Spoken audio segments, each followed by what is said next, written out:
বাংলাদেশ জাতীয়তাবাদী দল সব সময়ের জন্য নারী বান্ধব একটা দল। বাংলাদেশ জাতীয়তাবাদী দল নারীকে সম্মান দিতে জানে। বাংলাদেশ জাতীয়তাবাদী দল নারীকে মূল্যায়ন করতে জানে।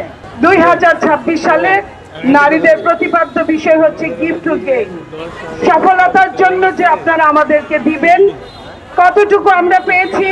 অতীতে আমরা দেখেছি আমাদের নারীরা প্রচন্ড অত্যাচারিত হয়েছে, জেল জুলুম হুলিয়ার মধ্যে থেকেছে, মামলা মোকদ্দমায় জর্জরিত হয়েছে।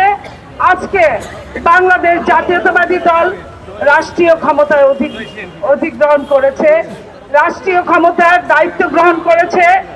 বাংলাদেশ জাতীয়তাবাদী দল সব সময়ের জন্য নারী বান্ধব একটা দল। RICL TMX, যুগের পর যুগ স্থাপনা থাকে মজবুত। বাংলাদেশ জাতীয়তাবাদী দল যখন শহীদ প্রেসিডেন্ট জিয়া রহমানের হাতে ছিল, তখন নারী ও শিশু এই মন্ত্রণালয় গঠন হয়েছিল।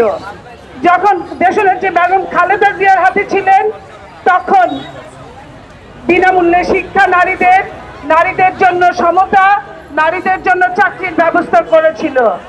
আজকের এই সময়ে 2026-এর বাংলাদেশ জাতীয়তাবাদী দল যখন সরকারে আছেন, তখন নারীদের জন্য ফ্যামিলি কার্ড দিবেন, এবং শুধু দিবেনই না, অলরেডি দেওয়া 10 তারিখ থেকে শুরু হবে।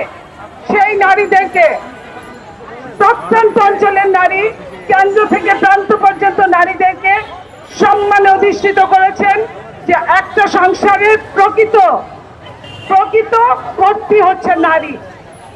নারী যদি চায় তার সংসার ভালো থাকে, নারী যদি চায় তার সংসার সুখে থাকে, নারী যদি চায় তার সংসার শিক্ষায় শিক্ষিত হয়। সেই জন্য নেপোলিয়ন বোনাপার্ট বলেছিলেন, আমাকে একজন শিক্ষিত মা দাও, আমি তোমাদের শিক্ষিত জাতি দিব। সেই হিসাব চিন্তা করে আজকে যখন নারী শিক্ষা সম্প্রসারতা বেড়েছে, নারী এখন চায় কি, নারী সম অধিকার। সেই সম অধিকারের জন্য বাংলাদেশ জাতীয়তাবাদী দলের কোনো বিকল্প নাই। বাংলাদেশ জাতীয়তাবাদী দল নারীকে সম্মান দিতে জানে। বাংলাদেশ জাতীয়তাবাদী দল নারীকে মূল্যায়ন করতে জানে।